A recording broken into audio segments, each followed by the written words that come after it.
Hey there, welcome to the DFS Build NBA Edition, live edition. This is for the Thursday 3-game main slate over at DraftKings.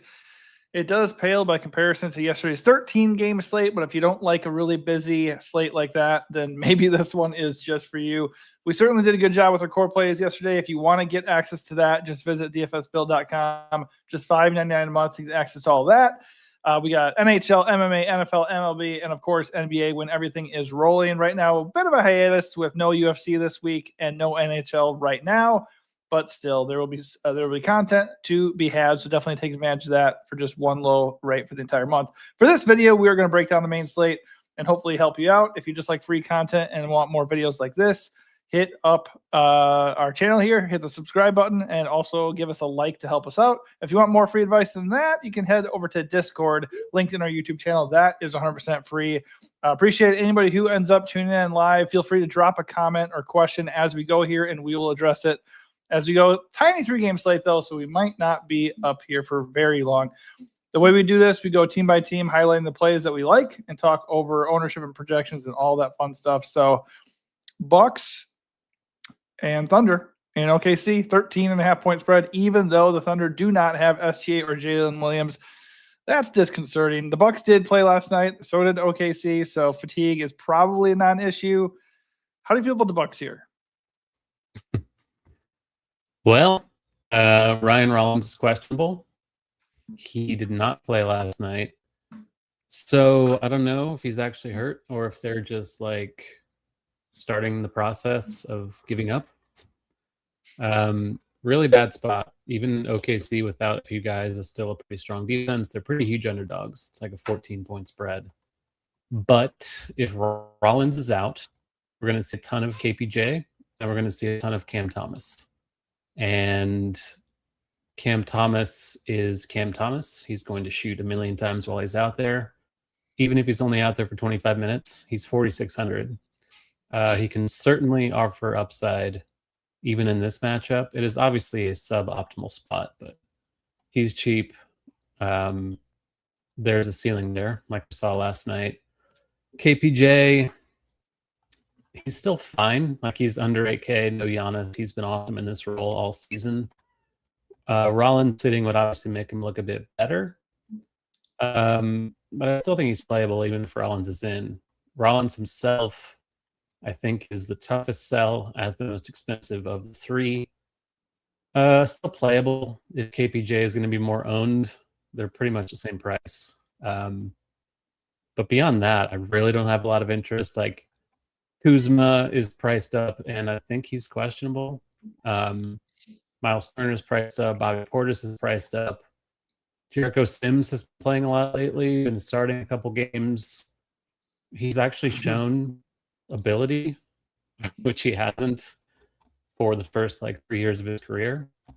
Not really sure what to make of that. He is 4,200, projected for almost 30 minutes, even if he doesn't start. I think he's okay. This team on last night's slate would have been probably a full fade, but tonight I think you could make a case for 2 or 3. Yeah, I mean, Rollins is a leverage play in tourneys if he's in. But if I'm paying in that price range, I'd rather get KPJ. I'd rather get Isaiah Collier. I'd rather maybe even Austin Reeves. I don't really want to play Rollins if he's not at full strength. And just in general, when KPJ is around, Rollins just does not really get it done at a high level. He thrives when there's no Giannis or KPJ, but when it's the reverse, it's not worth the fun. So I'd rather just take a seat on that one. I'm with you on Cam Thomas. I'm with you on KPJ. Like those guys a lot.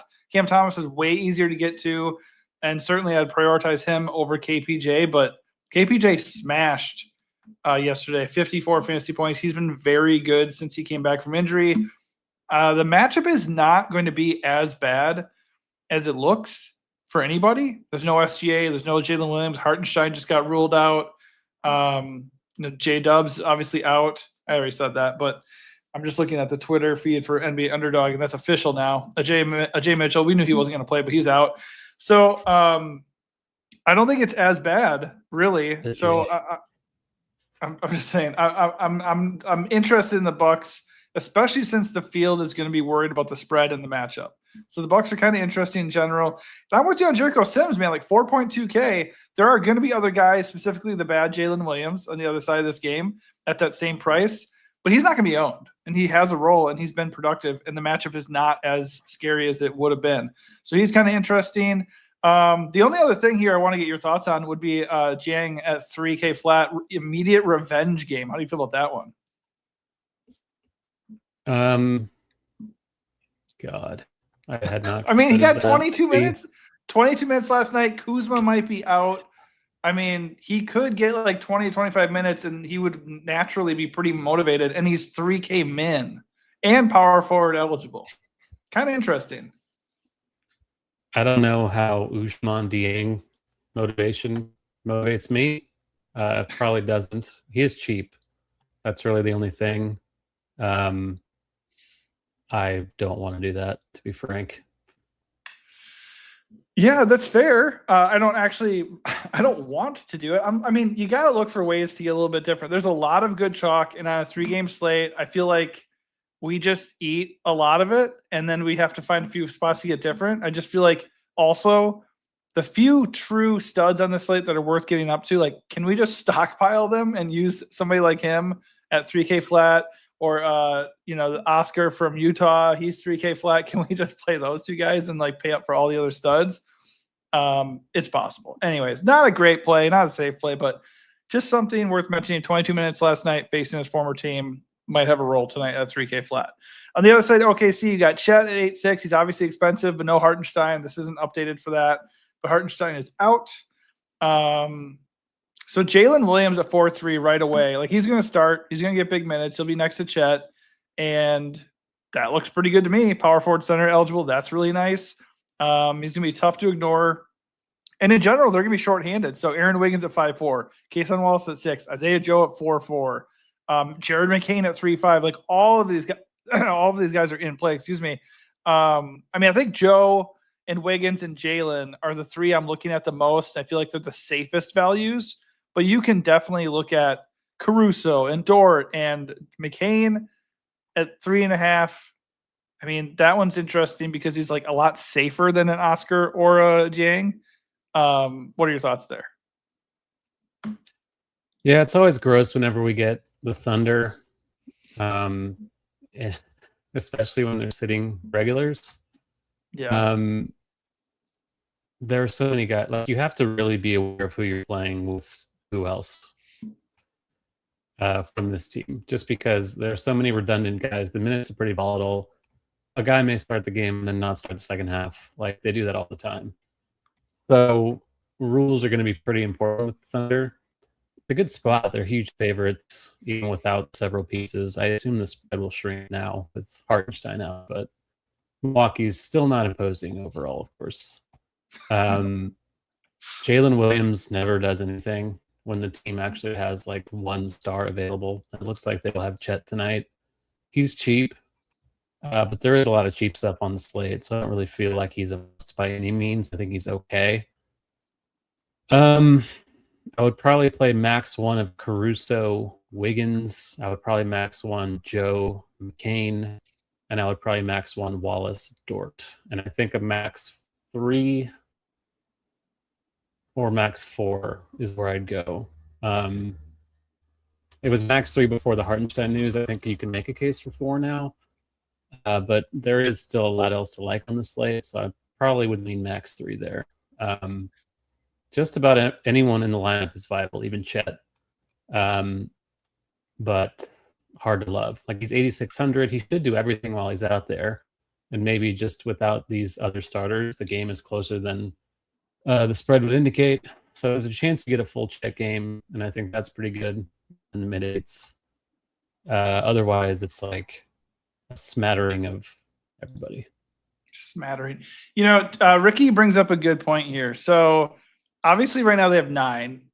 Could we get nerked with Chet? Because the All-Star break's almost here. All the other guys are sitting. Whether they just flat out sit Chet or not, unknown. But like, could we get kind of nerked with like that? I don't think they will. I think they would announce him out ahead of time. I don't think they would fuck around with a fake active. So if he's starting, I feel pretty only have confident so that many guys. They could do something where like they don't really announce it, and then like he doesn't start, and then all of a sudden he's not. I would say he's not playable if that happens. Well, it's the first game of the night, so you can adjust accordingly. I'm not going to plan That's for true. that or anything. That's true. All right, moving on here. Portland and Utah. This game looks like the best one, most likely, but all these games have at least a 7-point spread, so they could be ugly. It is what it is. This is a slate we're dealt. Denny is right up there with Chet as like a really, really interesting tourney spend because LeBron James is probably going to be the chalkiest pay up on the slate. I shouldn't say probably. He's definitely going to be. So just naturally, I think a limited Denny could end up going a little bit overlooked, and I hope he does. I think that's amazing. He's too cheap for what he can do. In his last game, I think he only played 26 minutes at like 55 or 2 games ago. So, hey, I guess we saw the worst of both worlds, best and worst. So 58 fantasy points in 26, 21 fantasy points in 26. So I don't know, man. How do you feel about Denny? I think he's fine. It's a back-to-back, though, and he's been limited. I wouldn't be shocked at all if he's out. This is a later game, so we don't have the report yet. If he's in, obviously it's Utah. You can play anyone. You can play literally anyone who's wearing a Portland uniform that is going to get minutes in this game. So Abdi is good. I think at 9K it's fine. Like LeBron, while he's obviously in a good spot himself without Luka, it's LeBron. He's 41. He hasn't really shown a massive consistent ceiling. So I think Abdi is good if he's in. I expect ownership to be there because it is a 3-game slate, though. So he's a good play. Drew's a great play. Klingen's a great play.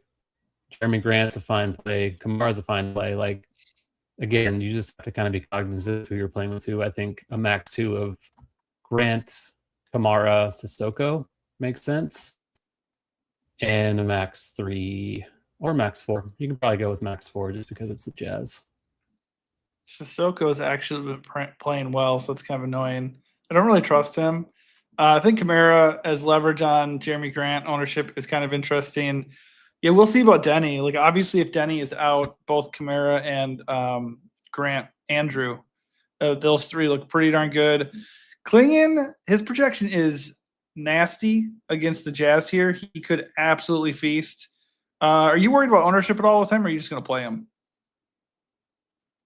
Not really worried about ownership in general on a 3-game slate. It's just everyone's going to be somewhat popular.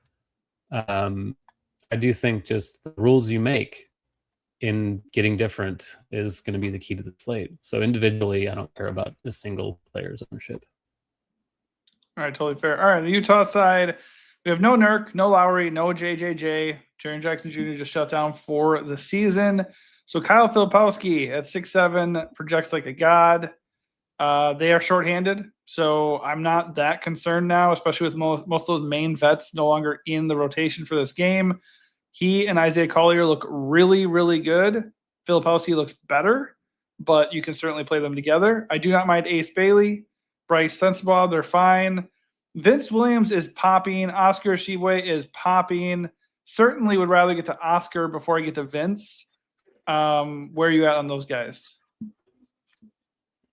It's really tough because Tshiebwe occasionally pops like this, and he rarely actually gets into the game. So it's kind of hard to know what they're going to do. They've won 2 games in a row, which is a alarm fire. Like, they obviously have to lose. We don't officially know if guys are out. We haven't gotten their report yet either. But it seems possible that Markkanen sits.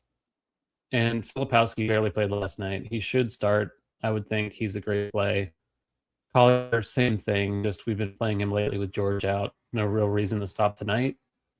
But I do think you can get pretty aggressive with the rules you make for Utah just because optimizers are really going to be jamming all these guys. So I think like a max 1 of Collier and Vince Williams, while aggressive, makes sense. Like, they're probably not going to share the floor a lot, if at all. Williams was essentially the straight backup to Collier last night. So don't mind that. And Filipowski, Tshiebwe, same thing. Like, if Tshiebwe plays, he's probably backing up Filipowski. He's 3K flat, so it's like not totally vital to split him up. But I do think it makes sense to do just for ownership with both of them popping like that. So that's just kind of an easy way to get different within the same team. And then I think a max 2 of like Sensabaugh, Bailey, Anchar, Svi, Cody Williams would be the other one. Yeah, are you worried at all that, with Collier or Filipowski, now that they have some alternatives there, do you think we could get like Jamal Shedded? Like, remember when the Raptors were in the same situation and Jamal Shed was such a lock and then he didn't play like the entire second half? I mean, like, they do have Vince Williams. So just like they ran Isaiah Collier into the ground a few games ago, could they not theoretically like start Collier and then not play him that much? And then Vince Williams gets like 40 minutes or something stupid. Yeah, and the same thing with anything's possible. They did this with Markkanen and Jaren Jackson. Like, they'll start guys and play normal and then just bench them the whole fourth quarter or something like that. So nothing's really off the table with Utah. No, I know. So the thing is, Filipowski and Collier are not Lowry and JJJ or Keontae in the sense that like you're not really that worried about protecting them. I think this is more like if you're going to be underweight on these guys or fade them, and like if you're doing one entry, I think the logic would be those guys help Utah win. And if Utah does not want to win, pretty good chance they limit their minutes or flat out bench them in the second half at some point, right? I mean, like, that is a legit concern, obviously. Yeah. Yeah, so I think if I'm doing one entry, it's kind of hard to ignore both of Filipowski and Collier. I think you just kind of have to accept that risk. And like, honestly, playing them together makes a lot of sense. But I think if you're playing a lot of lineups, like, you can get creative with what you're doing with Utah here and be like really underweight, especially on Filipowski, who's going to be half owned. Looking at the entire slate, if you go way under on Filipowski, I think there's other plays where like it might not kill you, especially if Utah gets really weird with it. All right, last game of the night, Dallas in LA, 7-point spread. The Mavs are the dogs, as they should be. Cooper Flagg is sidelined for the next few weeks here, or at least through the All-Star break. Najee Marshall's questionable. Caleb Martin is questionable. Najee, if in, looks awesome. He is way too cheap at 6K. He's been scoring like a beast lately. No Cooper Flagg would mean that he will initiate offense and take on a bigger scoring load. So just comes down to, I think one good way to do it is, if you're not going to be aggressive on Dallas side, is to just get Najee into forward or utility. And then if he's out, you can just pivot down to PJ Washington, just play it safe that way. But they both look good. Like, if Najee is in, PJ's totally fine. He looks fine at 5'9". And if Najee's out, PJ could be a mega smash. Yeah, Najee's pretty hard to fade if he's in. He's cheap. The role is awesome without Flagg, without all these other guys. Obviously, AD's gone. PJ's been limited since he came back. So that's kind of concerning. Could get up to 30 minutes. He is a bit cheaper than usual. So yeah, he's fine. I'm okay with PJ anyway, just because it's a small slate. Yeah. And he should get a lot of usage while he's out there. Ditto for Brandon Williams. Like, even if Najee is in, Brandon Williams is 4'8", there's no Flagg. Nembhard's been banished essentially from the rotation. So B will off bench, usual high usage role, really good play. Tyus Jones is a fade, even if he starts again. Not into that at all. I guess you can consider Jones if Najee is out. We saw him start the last game, and then he got benched at halftime for Marshall. So something to consider. Feel real bad playing him, but possible.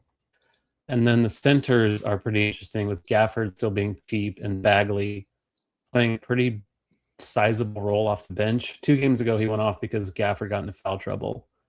Bagley's 4'5" and kind of really popping in projections. Gafford is not 4'7".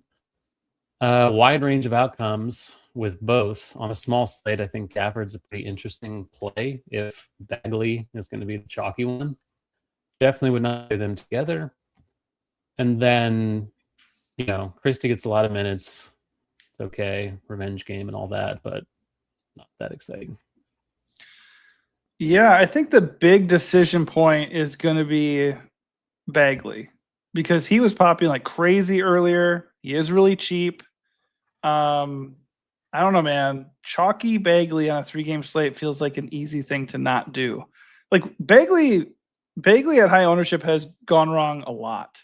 Like, certainly he is a talented offensive player, I guess, but he also has a low floor sometimes. So I don't know. At 30% ownership, if not higher, depending on what kind of contest you play, I think Bagley in a vacuum is a good value at 4.5, but I think he's also super risky. So at that ownership, that might be where I get different, especially since I like Klingon up top. I actually do like Jalen Williams a little bit, especially if obviously if Chet or something's randomly out. But even aside from that, Oscar Tshiebwe, he looks good. I don't know. I don't feel like Bagley is a must for me on this slate.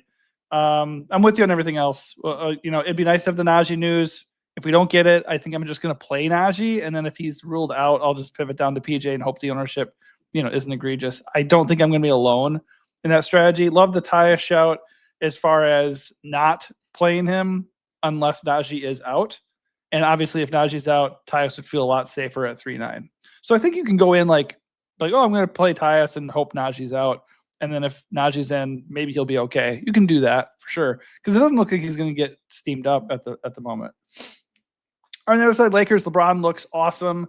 Washed king.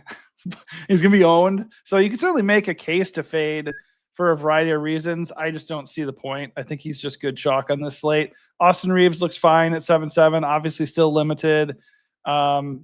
Quite playable on the 3-game slate. Projects pretty well. I don't have a problem with him at all. I don't know if I love the idea of closing out with both of those chalky plays together. I think I would either look to leverage the LeBron ownership with Reeves or other Lakers, or just play LeBron and ignore Reeves. Don't really think any other Lakers are necessary. I do think the matchup's pretty good for DeAndre Ayton if he's in there. Theoretically, a usage boost with no Luka. 5.7 is a decent price. So nobody wants to play Ayton. I think I don't mind it at all playing Ayton at that price point in the spot. Just it is obviously a little bit risky. Rui, Laravia, Kennard, Smart, they're all kind of the same player. If I'm going to do anything there, I would not play the one who's the most owned. And right now that looks like Smart. Fine play, but if I'm going to do that, I would just avoid him. Yeah, it gets really gross with the secondary Lakers with LeBron and Reeves back. Even on a small slate, I think I'd be inclined to do like a max one of Smart, Rui, Arabia, Kennard, just because it's gross. There's a lot of value elsewhere. Don't really see the need to really dive into the Lakers that deep. I think Smart is the best one of that group, just because the minutes are pretty strong. He is guard forward. Laravia is okay. They're very similar. I think Smart's just a little bit better. And then at the top, I would love to fade a 50% owned LeBron. But at some point on this slate, you just run into the problem of raw points because we have Avdia as of now. We don't know if we actually will have Avdia. We have Chet. We have KPJ. There aren't really any stars on this slate. And LeBron, while he hasn't been amazing since Luka went down, he is still a pretty steady source of 45 to 50. And you might just need that. So I see the merit to fading him, but playing a lineup full of 6 and 7K guys could get there. Just seems a little bit less likely. And at some point you just need the guy who's going to lead the slate in points. I do think Reeves can do that, even if he's only going to play 30 minutes, just because he is hyper efficient. And it is an awesome matchup for Reeves. Minutes are the only concern, but I'm quite interested in him at 7. Yeah, good call. I think obviously you can look at that two ways. The first one is Chet, of the top studs that you can pay for on the slate, Chet is the lowest owned. So fading LeBron and playing Chet, that could tilt things in your favor considerably. The other thing is this a bad slate to just say, I'm not going to spend up for a stud? Because you could make a strong case. Limited Denny, not a true stud. Limited Austin Reeves, not a true stud. Old ass LeBron, not a true stud. And then you have Chet, who has the team to himself in theory, but he does not project very well. So maybe not a true stud. It's you're not really spending a premium price to get these guys, but you're also not getting a true Jokic level player. So you could really make an argument. I'm not saying I'm doing this, but you can make an argument to go in with KPJ as your most expensive player and go get KPJ and Collier and Filipowski, and maybe Austin Reeves is one of those guys where you're not spending up over 8K at all. Do you think that's viable, or do you want to just get those raw points no matter what? I think it's viable just because it is such a tiny slate, and we don't know what's going to happen with Utah. We don't know what's going to happen with Milwaukee's injury news. Dallas has news. Portland could have, like, there's still a lot of moving parts. It's only noon Pacific right now. So we'll see. I think a balanced build is viable just because no one's going to do it. And if LeBron fails, if he gets 30 or something, then you're ahead of over half the field probably. So yeah, I think that's in play, even though it's not necessarily optimal. Yeah, we know things can and will change. Not as much as a 13-game slate like last night. But if you're watching and you are not already in there, I would suggest getting into Discord, because not just us, but really cool community of people who want to help each other out in there. And like sometimes I just am like lightly tracking what's going on in Discord. Like if you're in there already involved, and then some other people are just popping in with, oh, this guy's out, or there's this news. Oh, this guy benefits from that. So if you just want a nice, chill environment, community to lean on and get you that information and insight, like that is where you want to be. I think there's one more player I just wanted to mention real quick. Sure. Who's like probably just a large field flyer. Nikola Topic for OKC is available to make his NBA debut. He was a very highly touted player coming out of Europe, tore his ACL, and then he had testicular cancer, so he hasn't played yet, but he's supposed to be very good, and he's 3K flat. He played 16 minutes in the G League the other night. Probably won't play much more than 20 off the bench, I assume, for OKC. But if you want someone who's probably good, who's 3K flat, who might play 20 minutes but might be a very good per minute guy, I think he's kind of interesting. I think only for large field. I don't think he's even in the projections yet that we're looking at, but no, just a name I wanted to float out there who could be like a very sneaky large field play. Yeah, that is very exciting development. My assumption is that he'll be pretty limited and that it's probably not going to work out today. But that's somebody that the next time we run into a situation like this with the Thunder that we're going to want to be all over. But hey, 3-game slate, nobody's going to play him in the name of Oscar Tshiebwe. Like, we can do other punts. I mean, I talked about freaking who's the other 3K flat guy I talked about? Jang. Yeah, so if we're doing those kind of things to get different and open up salary, which, by the way, to Taylor's point, do we even have to do that? And coming into my final point here, do we have to play 50% owned Oscar Tshiebwe? No. I mean, there's not that much to pay for. You don't have to dive that Exactly. So clearly he opens value up. So these other two guys we talked about that are 3K flat. And so like Tyus Jones as well. I just don't know if you have to go get Chalky Bagley and Chalker Tshiebwe and Chalky Tshiebwe and like some of these other guys. It just depends on your build. Depends on what kind of contest you're going in, how thin you really want to stretch yourself. I'm starting to lean a little bit more balanced and not taking dives on guys that are, number one, pretty thin in general. And then number two, really owned. Like, Oscar could do absolutely nothing. I know he's 3K flat. He doesn't technically have to do much to pay off his individual price tag, but he could still nuke your lineup if he doesn't actually have a pretty good game. So just something to keep in mind. I'm just going to probably try to prioritize legitimately good plays and be more on the balance side, because you're not sacrificing a Jokic level player on a slate like this. All right, that is going to do it for our live stream here. I got another video from earlier today, but I feel like now it's kind of dated. So hopefully you caught this one. Hopefully we can help you out today. If you need extra help, hit up dfsbuild.com. Consider trying our $5.99 package to get access to everything that we give out. If you just want more free advice, subscribe to us here on YouTube so you get access to all of our videos, and then head over to Discord and join our awesome community. Thanks for watching and good luck.